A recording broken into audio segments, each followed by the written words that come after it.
inaugural panel discussion on policy dynamics navigating challenges in India's infrastructure realm. And as I present to you our esteemed panelists to take these conversations ahead, may I welcome our moderator. Let's hear a round of applause for Mr. Sudeep Kumar Sinha, partner Deloitte Ajit from India. Let's hear a round of applause as we welcome him. We'll also have the slide up with the names of all our panelists. Please welcome none other than Mr. Baldeo, Purushartha IAS, Joint Secretary, Department of Economic Affairs, Ministry of Finance, Government of India.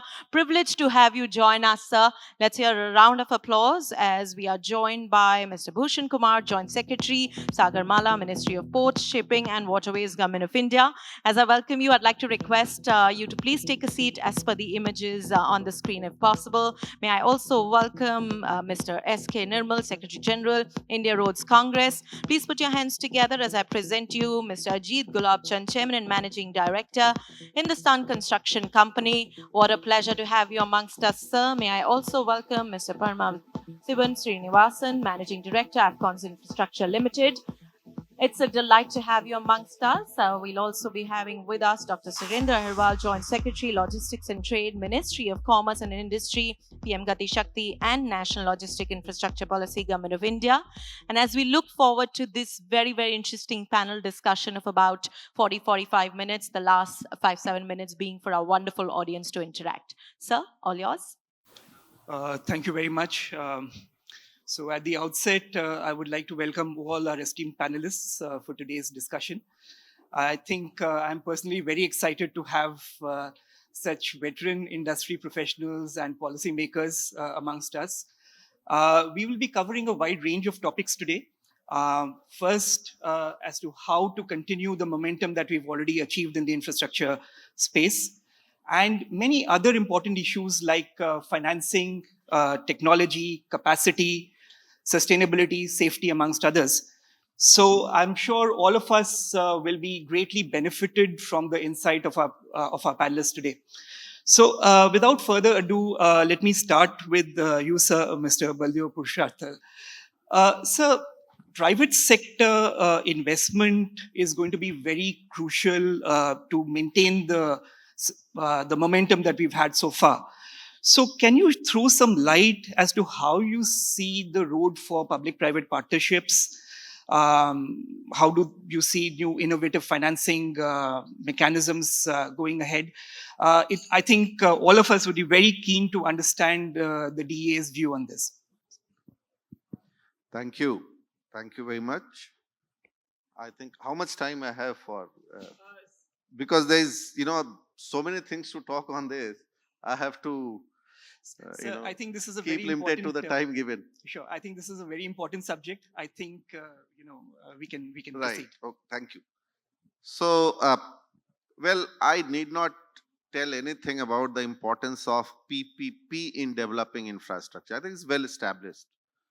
2-3 very simple reasons are that we need to have the private efficiency, private expertise, and private investment into infrastructure to fulfill the need of India's infrastructure requirements, say by 2030 or by 2047 in the Amrit Kal. There is enormous gap of investment requirement of what we are doing today and what is the requirement by next, say, in next decade or next 2 decades. Every assessment, be it World Bank or ADB or GIZ or even our own NIP, everything has come up that we need to spend more on infrastructure development. Now that more investment has to come through 3 routes. One is, of course, the government budgetary funding, enhanced government budgetary funding. And you have seen that in last couple of years, especially after COVID, there is a substantial increase in the government budgetary expenditure. And it's continuously year on year, roughly it increased at the rate of 33 to 35%. Even in the interim budget of this year, we have given 11% increase. I can give you one figure that what we were spending in entire year of 2019, we are spending in 1 quarter of last financial year. So that's the kind of enhanced government budgetary support given to the capex and infrastructure investment. So that is one route. The other route is pure private. There are sector after sector where the sector has been opened up in a large way for private investment, like telecom. A lot of things, in fact, majority of things are happening with private investment, pure private investment, or in renewable energy. And then there is a whole lot of space available for PPP, where both government and private investors are coming together to develop project, to make investment in the project, and to bring quality infrastructure services to public at large. So these are three main routes through which investment has to come to infrastructure development in the country. And PPP is very, very important. Roughly in the NIP, which is a sum total of around 9,000 plus, in fact, touching 10,000 projects in the country of the size $1.5 trillion. Roughly 20% of this is from PPP.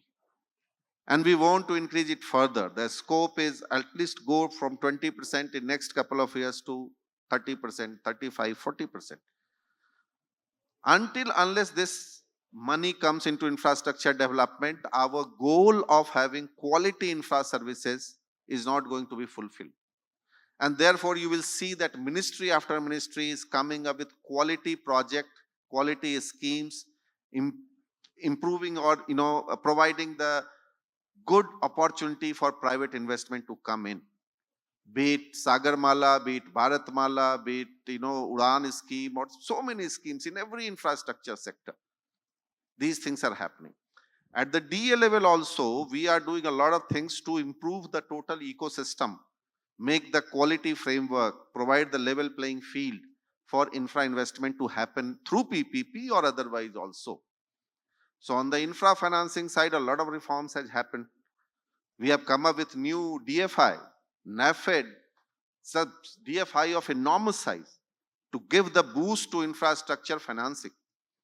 We have also given more investment to IIFCL, which was our financing arm, government financing arm. Then there are, PFC and REC kind of institutions which are doing infra financing. We have come up with green bonds. One of the traditional problem of India infrastructure development was that it was heavily dependent on government debt, debt side, borrowing. So it was all either bank given debt or NBFC given debt. The bond size was very less. We are encouraging people, especially the PPP developers and investors, to raise money through capital market instruments. We have developed InvIT, which is a wonderful instrument. In last almost 2 decades, world has not seen a better instrument than this to provide infrastructure financing. And InvIT has been a successful story in India.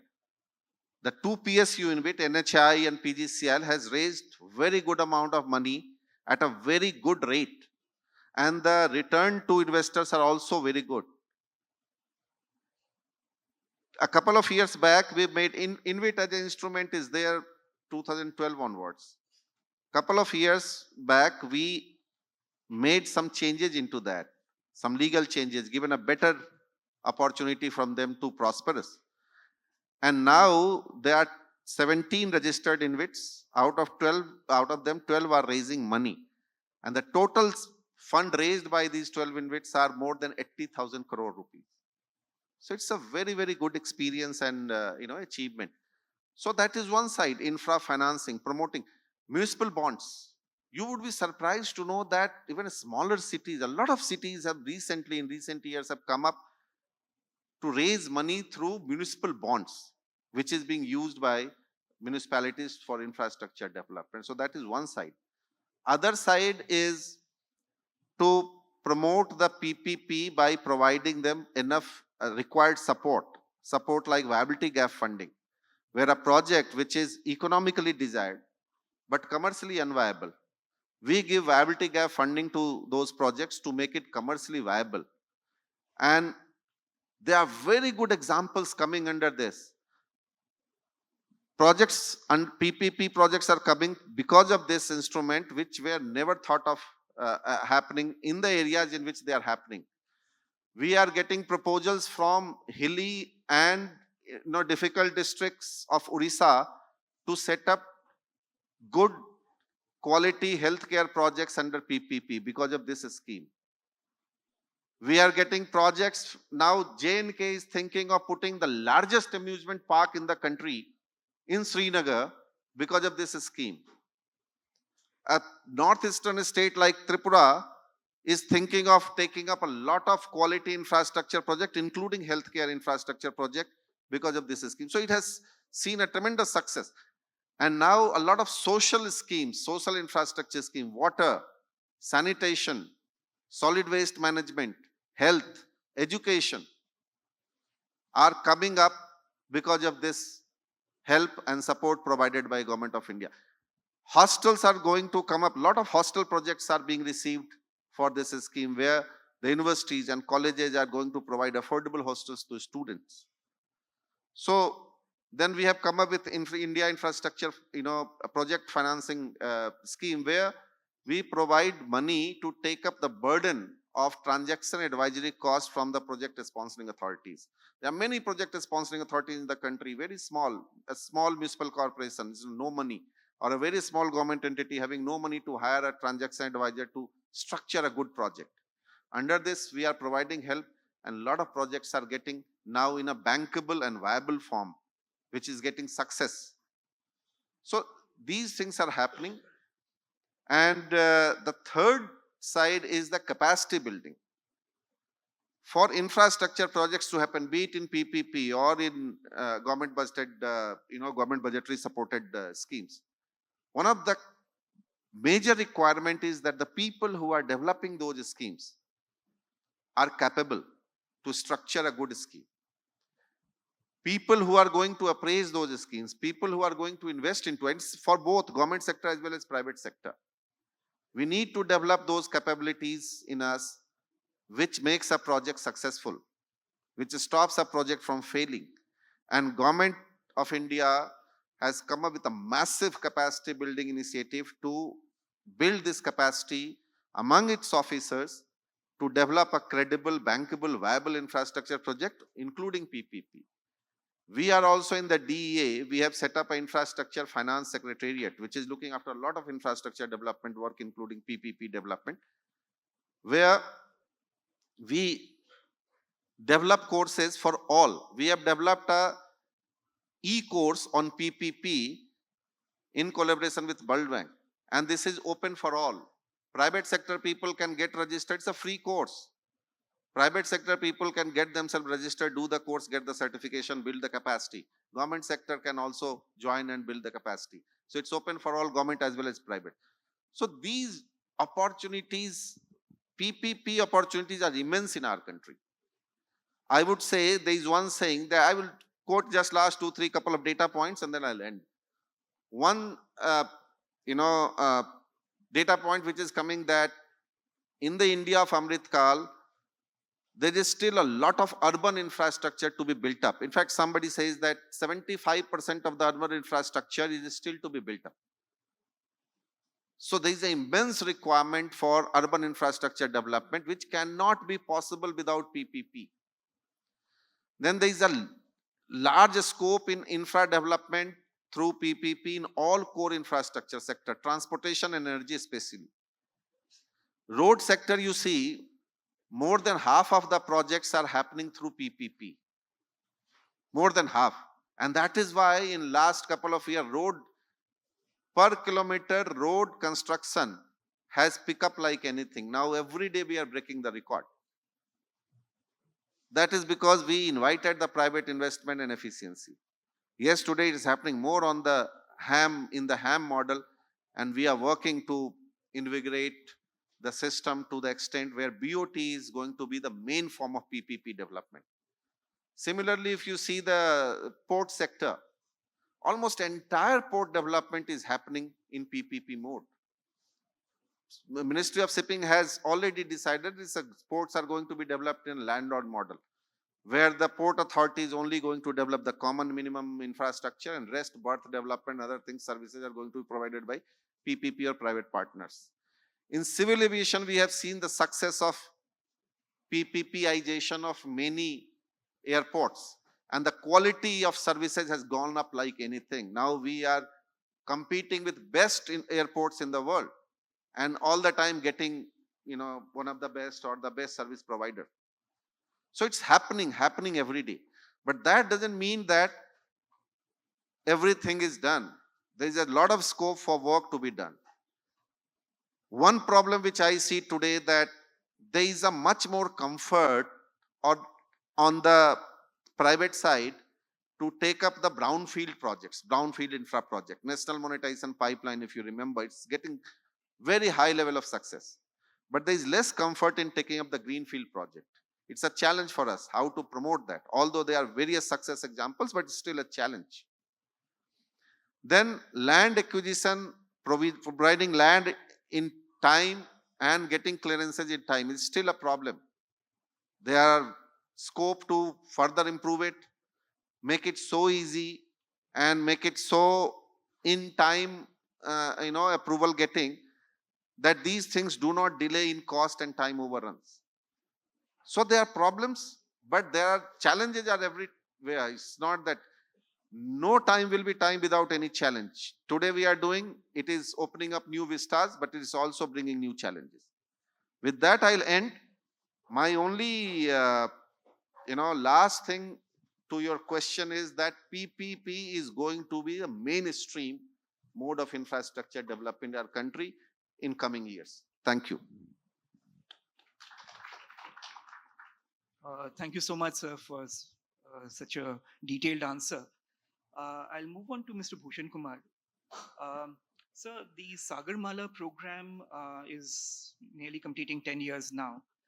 And how do you see the last 10 years in terms of the achievements, the challenges, and what is the kind of roadmap that you see for the program going ahead?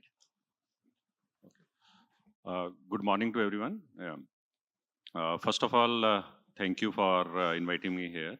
Now, your question is around Sagarmala achievement. Sagarmala is really a very big program. In fact, our maritime sector is very big. In our country, we have 78 ports which are handling cargo. In addition to that, we have 40 ports which are handling passengers, only the ferries or the cruise ships or that kind of vessels. So we are working on all these ports. So we have a huge mandate to transform these more than 120 ports, right? So under Sagarmala program, we are working on modernization of these ports, where we are deepening our ports on the seaside. We are doing dredging, and we are enhancing the capacity and putting more modern equipment, machines and all to handle the cargo in an effective manner. Then connectivity is also crucial, because evacuation of cargo is a crucial element. So we are improving port connectivity. We are improving the rail connectivity as well as road connectivity. We are working on more than 250 projects to improve the connectivity, to improve evacuation of cargo. Then we are also working on port industrialization. That's also an important vertical under Sagarmala, where we are promoting the export and import oriented companies to set up their factories in the port area, right, near the port, so that our logistic cost is minimum for export and import. Then on this coastal shipping, we want to improve the cargo movement through coastal shipping routes and inland waterways, right? So there also we are working. We are giving a lot of discounts to promote that. The last one is the skill development. We are working on the skillment front also. Now you asked about achievements. I can give you a lot of figures. Just to give a snapshot, that we are working on more than 830 projects having value of 5.5 lakh crore. And most of the work is on PPP mode. We are taking minimum budgetary support. Out of these 830 plus projects, we have already completed 260 projects. And another 270 projects are under construction, and the rest, the remaining ones are under various tendering or development phases. DPRs are getting prepared and all those things. So list of achievements can be very long, but how world is seeing us, right? If you see the logistic performance index, we were at 54 rank in 2014. Now we are at 38, right? Ports have also played a crucial role in that. If you see the international shipping category, where we were at 44 rank, now India is ranked at 22nd. And the latest container index report released by the World Bank are 9 Indian ports are first time in top 100.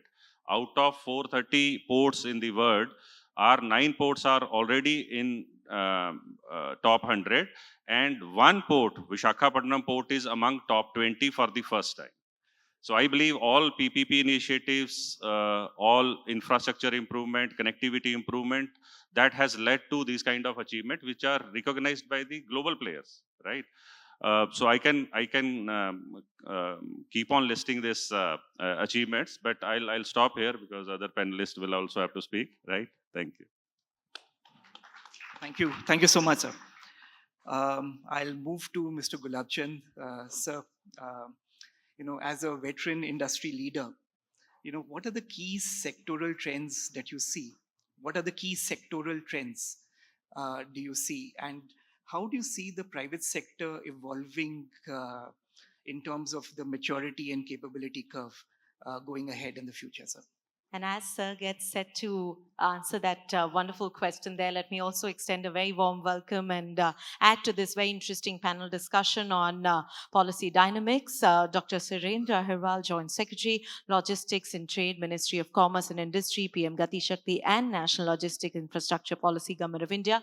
Please do put your hands together as we welcome him on stage and request his presence in the panel discussion. Sir, you were all set to answer the question that our moderator, Mr. Sinha, just asked. So may we take the limelight back on your spot, sir.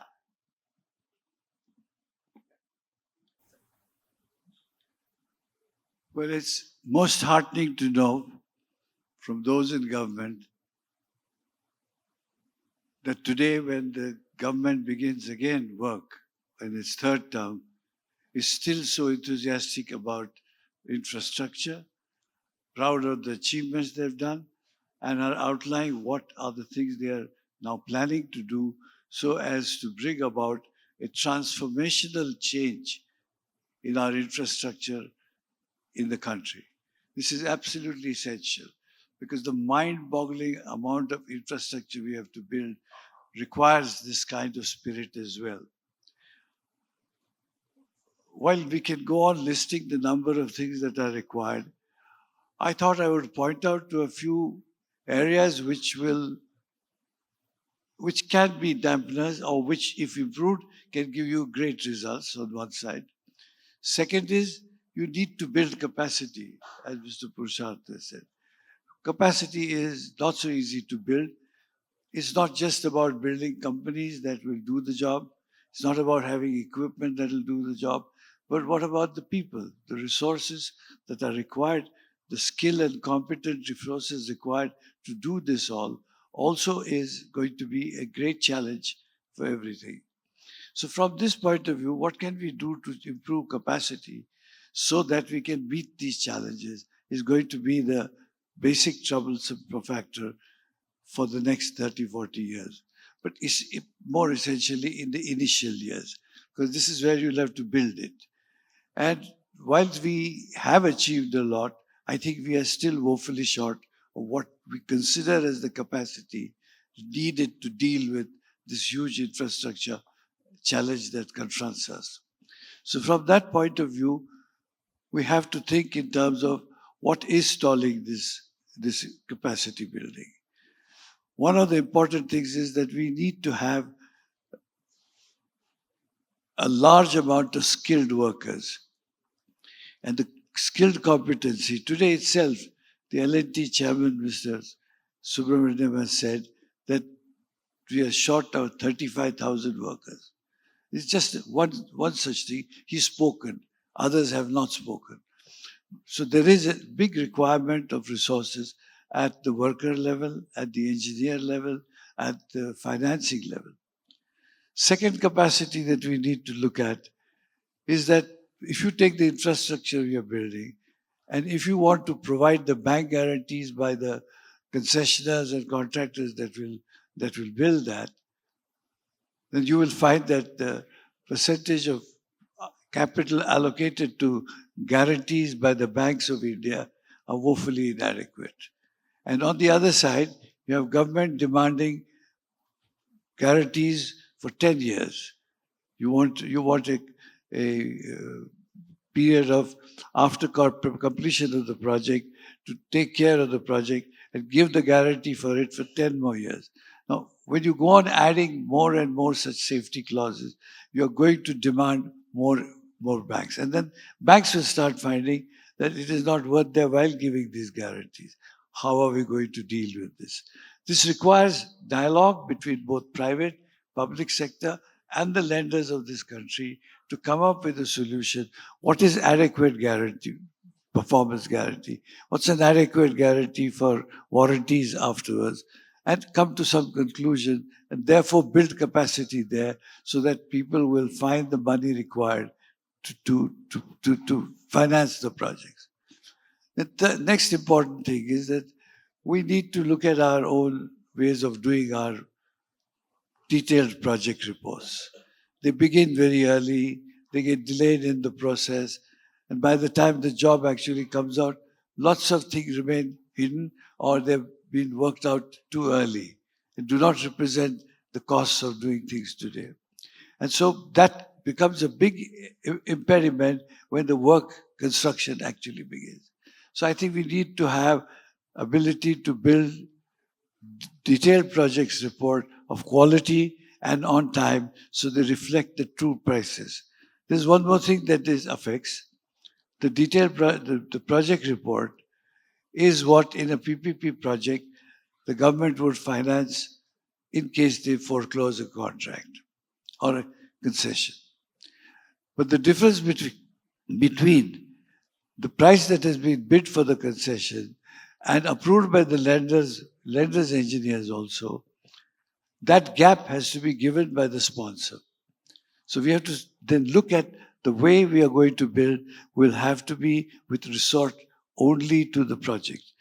Project finance is something we have not fully understood in India and not brought to the table, because that would be an essential way to deal with it, that everything must have only recourse to the project. That by bringing in a certain amount of clarity and sharing of risk in order of the way it can be taken and not being shoved directly onto the concessionaire.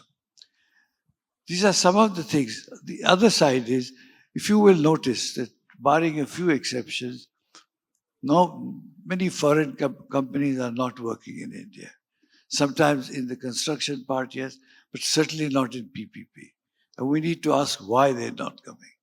There's some lacunas we must be having, which we must study.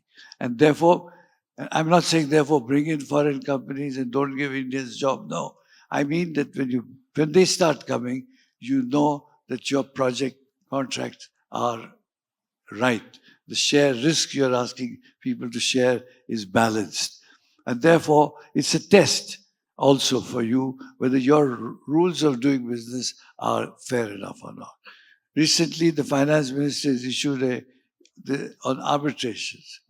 Now, arbitrations are a part of all infrastructure construction, because that's how you settle differences in what should be paid and what extra costs are. Now, if you do not resort to arbitration, that India is a unique case in which it doesn't work, whereas it works everywhere, from an advanced country like America to one of the poorest countries in Africa like Lesotho, etc. So I think we've got to work back and see how we can make it work. Justice Kehar one time said that we must resort to arbitration, which are alternate forms of dispute, because the courts were really meant for criminal justice.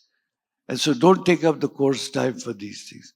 So I think we need to have, and for that, of course, even the government in power has to change the rules, remove the excessive burden you cast upon a bureaucrat who's doing his work, and the risk he takes if he takes a wrong, one-step decision wrong. So I think those have to be also changed. So there's a whole lot of policy changes, looking at the facts of the kind of resources you need to put into any project. And I'm not discussing the one that go into building the project. I'm talking about just supporting the bids, making them viable, There are many such things that we need to take. And I think you should form some kind of a group that will take up each issues, call in the to understand, and make the necessary changes. 1947, 2047 is not far ahead. It looks like it's middle of this century, but it'll be upon us in another 20 years. So I think we need to look at ourselves a little bit. It's an aspirational goal. It's wonderful that we have it because then we have hope and we do those things. But to make them happen also needs some very many changes in the way we work, in the way we share risk, in the way we cast things. And I hope that the idea of building this infrastructure enthuses enough that we sit together and work out fair practices for this purpose. Well, infrastructure is a subject we can talk for hours on end. I will end my talk here by just pointing out some of the things that really need to be done for things to really get better. Thank you. Thank you so much, sir. I'll move to Dr. Ahirwar. Sir, logistics efficiency is very critical, to the country's competitiveness. So I'd like to hear from you as to how you see the national logistics policy and the PM-GatiShakti program. How has it been shaping up and where do you see the road ahead for these initiatives, sir? Yeah, thank you. Thank you, Times Now, for organizing this conversation and having the veterans of the industry, of the sector here together, the builders, the financiers, the policymakers, everyone. I mean, it's really a good gathering and a good subject to discuss about. I really congratulate you for organizing it. Regarding the efficiency in the logistics, it's an outcome of, we understand, the infrastructure, the processes, the services, right? And the amount of human resource which goes into it, it's an outcome of all these 3 or 4 factors. And rest, the newer technologies which are emerging, to the extent we are adopting those technologies, efficiency is also contingent on that. And all these factors are, again, determined by the policy ecosystem, investment in the sector, and of course the demand which exists, right? And as far as the policy interventions are concerned, I think there's a plethora of policies which this last 5 or 10 years have seen, and I think we can have no much of the complaint about not having a policy. It might be a case that there are maybe too many policies, interventions, which are still to be, comprehended by the potential beneficiary of it. But there's definitely no dearth to the policies, which is a very remarkable feature of this decade. And in terms of the finances also, I would say there has been a copious flow of finances when it comes to investment in the infrastructure. And then on the demand side again, there has been a demand, not only the existing demand. We know the Indian economy is one of the fastest growing major economy in the world. And we still are looking towards a even more accelerated economic growth. So there's a projection also of a better demand. So there's all optimism which prevails, which is good for taking any investment decisions. However, there's one or 2 factors which I think are still a major determinant and maybe coming in the way of the development of infrastructure and also in attaining that efficiency in the logistics sector. The first factor I would like to state out here is, though there's a copious flow of finances, as I said, into development of infrastructure, but most of this finance is a public finance, let me tell you. Even in the case of PPPs, there have been a deferred EPC almost, instead of a PPP wherein the private equity is coming in. we are still having that mindset of EPC era, and we have just changed the label of EPC to PPP. The belief system remains the same, expectations remains the same, the rules of working remains the same, but we have just started calling it PPP. And we have innovated PPP or maybe distorted PPP to the extent that it has become almost akin to the EPC only. HAM is one example of that. So there is a huge amount of public finance which is getting into it, and there's still a hesitation in the private finance to get invested in the infrastructure development. And this hesitation is just because of the perceived risk. Now, when it comes to the risk, the first call and the ask is the government should share the risk. One. So the government is sharing the risk in PPP. Then comes the question of guarantees. I mean, in a PPP where the equity participation is there, the government and the private sector, where's the question of guarantees as such? I think the guarantee thing is the term of yesteryears of the EPC era, which must go. And the hesitant private capital should get over that hesitation. I think then there is a lot of potential for private investment which exists. And this, I'm especially saying this thing because nowadays or today, lot of capital is lying with the private sector or in the private sector, which is kind of a relatively in a locked state. Now, unless this hesitation is got over or overcome, this capital would remain locked, and this is finally the capital of the Indian citizenry, right? So, which must get unlocked, which must get over the hesitation and get invested in infrastructure. And then we have enough of expenditure, infrastructure capacity, and the efficiency is also determined by redundancy in the infrastructure. I think if this capital also moves out into the infrastructure development process, I think there's going to be redundancy in the capacity of the infrastructure, and therefore the assured efficiency. On the front of digitalization or adoption of technology or automation is definitely, I must underline that there has been a lot of enthusiasm exhibited by the private sector, because most of it or almost all of it has to be done by the private sector.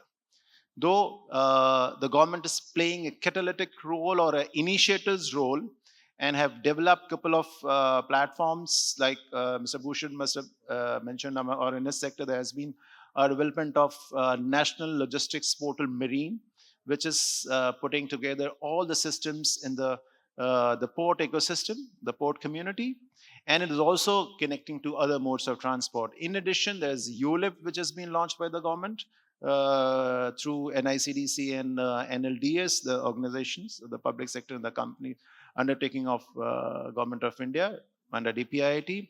There are many more digital initiatives which are in the pipeline, and we are even working on having such a platform or the portals or more than one digital portals which can facilitate international transactions related to trade or related to logistics for trade. And you also know much about it, that is PM-GatiShakti National Master Plan, which is again a digital platform created for creating infrastructure, maybe planning of infrastructure. And it has been able to establish one much desired objective, that is data-based decision making. And today, every government department or the ministry which has anything to do with infrastructure development, be it the economic infrastructure or social infrastructure or economic infrastructure, they are on board. Today, 48 ministries of Government of India are on board PM-GatiShakti platform and this mechanism or framework. All the states, union and territories are also integrated to this platform. So therefore, whole of the government or all the governments in the country have come together for integrated development of infrastructure, and this infrastructure is going to be based on data. The decisions related to planning of infrastructure are going to be based on data, and there's a lot of de-risking features which are inherent in this mechanism, which reduces risk related to the infrastructure projects, be it about land acquisition, about obtaining clearances from the government departments or the state departments, be it about the implementation risk, which is attributed to conflict with other infrastructure development or other infrastructure projects. All these things are taken care of and planned. The mitigation is planned in advance at the planning stage itself. So we are not just planning or able to plan our infrastructure project at the outset, but also are able to plan at the same stage the implementation of the project. So this is also increasing efficiency in the project planning and implementation. So this all over. We are working on improving the efficiency in whatever way it is possible and by whatever means. Thank you. Thank you so much, sir, for your response. So I'll move to Mr. Paramasivan. Sir, as one of the leading infrastructure players in the country, what do you see as the trends and the challenges, specifically from an Indian private sector perspective? And if you were to have a couple of wish list items in terms of policy changes, what would those be, sir? Fine. Good morning, everybody. In terms of opportunities, if you really look at it, the country has been witnessing phenomenal growth in infrastructure. And most importantly, in the last few years, timelines of execution have shrunk. As opposed to the earlier times of executing over a period of time, there is a specified timeline, and everywhere timelines have shrunk. That is a very significant improvement over the past periods. In terms of vision, if we really look at it, we are looking at a developed economy by 2047 and 5 trillion economy in the immediate future. And we are also set various goals in terms of achievement. What should be our road network? What should be our railway network? What should be our power network? All that are clearly defined. When these are clearly defined, when the various organizations in the country are geared to take up these challenges on faster execution, is a question in everybody's mind. If you look at it in order of priority, if you look at it, one of the least priorities given in the country is in terms of DPR preparation. In the DPR, if it is prepared in a right manner, half the problem of execution is solved. So, I would feel government has in the right direction implemented QCBS for DPR preparation, and that needs to be strengthened. And we need to give topmost priority for DPR preparation for all the new projects. And the second and most important issue, in terms of project execution done by several agencies, by people in the bureaucratic regime.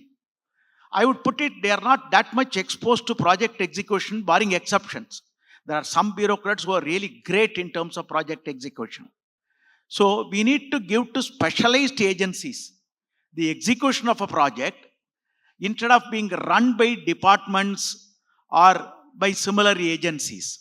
So that is something will go a long way in sharpening the project execution. The third aspect, what I would put it is, in terms of decision making during project execution. Again, there also it's a mixed bag. Some organizations have the skills in terms of executing the projects on time. Some projects do not have they're reluctant to take decision making during the execution of the project. Construction industry are prone to variations, prone to changes in the geology, many other things. There is need for some amount of more than empowerment. I would put it probably a training program or whatever to this thing. Fourth aspect is shortage of skilled manpower. Skilled manpower is something which all of us have seen everywhere. there is a huge shortage. For the kind of growth what we are talking about, it's a huge skill requirement which needs to be developed. Some organizations like Afcons, L&T, all these, we all run skill development institutes. Apart from physical training, this thing, online knowledge portals, online universities, all those kind of things. But that is an area of significant improvement. The fifth aspect is on the banking side. Thanks to our own fraternity, where many construction companies have failed in the past few years, bankers are extra cautious in terms of lending to EPC companies. EPC companies is practically a pariah in terms of when it comes to lending. So that is an area of significant improvement, as non-fund based facility is the need of the hour for EPC companies. Without non-fund based facilities, the country's infrastructure growth aspirations cannot be fulfilled. So for that purpose, while there have been coaxing by the government to banks, banks are still very reluctant. So a right rated company or right kind of companies who are capable of delivering projects, who had no history of these kind of problems, should be encouraged by the banking sector to create world-class infrastructure construction companies in India. That's definitely possible. And that the banking sector needs to align to the country's growth towards that. And to mitigate to an extent the issues, the surety bonds have been introduced in terms of bank guarantees. But there also, there is need for change in the guideline. It's restricted to 1.25% of the net worth of the particular insurance company, which is very low.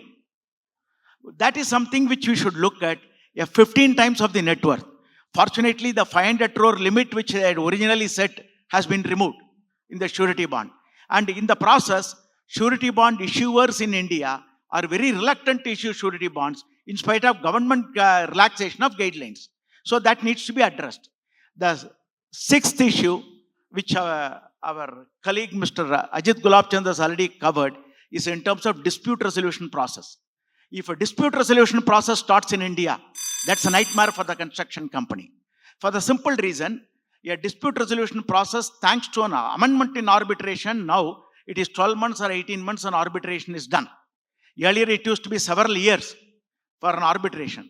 After arbitration, routinely departments challenge. Even though there are restricted timelines, restricted areas on which it can be challenged, routinely these are challenged. So that is something if we can address. While, and once it goes to the court, it could be any time between 1 year to 25 years plus. So that's something which we should look at it. The commercial courts have to be established, and like arbitration, we have fixed timelines, 12 months, 18 months, maybe an outer limit of 36 months to be kept if it is to be closed within the time frame. And it is in that context, when every area in the ease of doing business, India has improved. In terms of dispute resolution, India has further nosedived. It has not improved. And in that context, the recent guidelines with the finance ministry, where they have sought opinion of restricting arbitration to 10 crores. And beyond that, there is no arbitration, where globally arbitration process is the most accepted norm in any of the FDIC contracts. That, if I can say very openly, it's a retrograde step. So we should take the corrective steps in terms of withdrawing that guideline and go through strengthening the dispute resolution process by way of mediation, reconciliation, arbitration, and courts by establishing commercial courts. These are the various challenges we face. If these are addressed, we will have some at least 3-4 world-class construction companies. Today, if you call, L&T is the only company who can be categorized in that big category. And some 2 or 3 other companies are about 1/3 of their size, reaching towards that, including Afcons. So when I say 1/3, it's on the heavy civil to heavy civil category. So we can create these companies also into a world-class infrastructure company. And some of these companies like Afcons have a great global exposure, with being recognized as a 5-star export house by Government of India. So These are the things which, if addressed properly, our infrastructure goals of the country will definitely will be fully achieved as per the deadline. Thank you. Thank you so much, sir, for your response. So I'll move to Mr. Nirmal. Sir, you've been associated with the highway program for several decades. So would you like to just elaborate on the role of the Indian Road Congress, specifically in promoting innovation and standards in the road sector today, sir? Thank you for inviting us for this important discussion on infra. In fact, Indian Road Congress was set up in 1934, prior to independence, and we have completed 90 years. And since that, we are mostly involved in the formulation of standards, guidelines, codes for road sector, for all aspects of road sector. And over these years, we have prepared more than 280 standards. And our focus area is now innovation and road safety. As you know that India road network, we have the second largest road network in the world after USA. And we are planning to, maybe in 1 year or so, we may have the largest road network in the world. And the pace of the road construction program, if you see in the last 2 decades, it's phenomenal. And particularly if you see the last 5 years data, more than 10,000 kilometer length of national highways alone are being constructed. And last year it was 12,300 kilometers. So that kind of pace we are doing. And what is the ambition ahead is we want to construct for 50,000 kilometer expressways, access control highways. So that this kind of material requirement for construction of highways need a lot of innovation. So innovation, normally it will not come because mostly the authorities are all government people. And they will normally go for the conventional things. Non-conventional, as a mindset, they will not allow. So IRC has done a very important role. They are first of all making enabling provision in the manuals. We have published the manual which are part of the contracts that innovation will be allowed, provided anywhere in the world it is included in any standards. Or secondly, we have a committee in IRC which is called Accreditation for New and Innovative Material and Technology. And this committee was set up 15 years back. And here we have the scientists, we have the professors, we have the research institutions and executive agencies, NHI, DCL, ministry, everybody is there on board. And we are approving all those innovative materials and new materials and technology which are not used in India and which have come from abroad or they have been developed indigenously. So once this committee approves for trial use, then only normally all these agencies like NHI and all, they will allow this product. Otherwise, no new product will be allowed in our highways. So this is a very important role and we have more than 240 products we have approved in this committee. So this is about innovation, and another area where innovation is need of the hour is road safety. Particularly, this is the very dubious distinction we have that for last more than 10 years, we have the largest fatality of the road accidents in the world. Only for last COVID year, except for COVID years, it is continuously increasing. And from last year, 10% again increase. So 1.68 lakh. So that kind of people are dying in road accidents. And we could not address this issue in spite of putting all the efforts from the government side. So this is a very big challenge and there is need of lot of innovation. And in IRC, we are bringing out the best practices, best indigenous research, and every year we are coming out with the documents and guidelines how to control these accidents. Recently, we have published one document on black spot identification and rectification, because anywhere, wherever there is an accident, there may be some reason, either it may be the geometrics or it may be some other reason. So immediately it has to be addressed. So that is the document. Then the speed, what we see when we analyze the data of road accident, we find that the speed management is the need of the hour. 2/3 accidents are taking place only because of overspeeding. So for that also we have many IITs and research institutions, we have combined together and preparing a document on speed management. Then human behavior is another issue where we find that people are attempting to have, a lot of traffic rules are not being followed. There are so many issues. So that also we are trying to address through our involving IT in our solutions. So I mean, there are many documents which are being prepared that how we can address that. Automatic IT solutions are there where there is driver will not be tempted to drive this. And at the same time, then we want that skilled driver only should be allowed. So, because that is where we have to address the issue that because this driving license, they are being given even without much scrutiny. So, there is a need to address there and penalize those people and even suspend their licenses if they involve in the violation of the road rules. So, that is an area where entire focus of the government is there, that how to control, how to provide safer roads and innovation, and then sustainability is another area where in these areas we have prepared more than 25 documents in sustainability, another 25 documents in road standards and then road safety. So that is how we are playing our role in improving the infrastructure in the country. Thank you. So thank you. I think we have overshot our time, and I would really like to thank all our panelists today for their wonderful insights. Do we have time for some questions? I'm afraid we'll have to keep the audience questions for our networking segment, and I'm sure all our panelists will be more than happy to stay with us and be a part of more sessions. So thank you so much, sir. So with this, we close the session, and thank you so much for your insights, panelists. Thank you. Thank you, Mr. Sinha. May I please request all our panelists to come closer for a group photograph. We would love to capture all of you in the same frame. Also, this is the time for us to put our hands together for our Power Pack panelists right here on stage. Each of them shared such fantastic insights, a look into the industry. And while we talk about our theme, Future Ready Infrastructure, how is it that we can take it forward? This segment on policy was a very, very important one and the right segment for us to inaugurate our discussions today. So once again, a big thank you to all our panelists right here, and of course,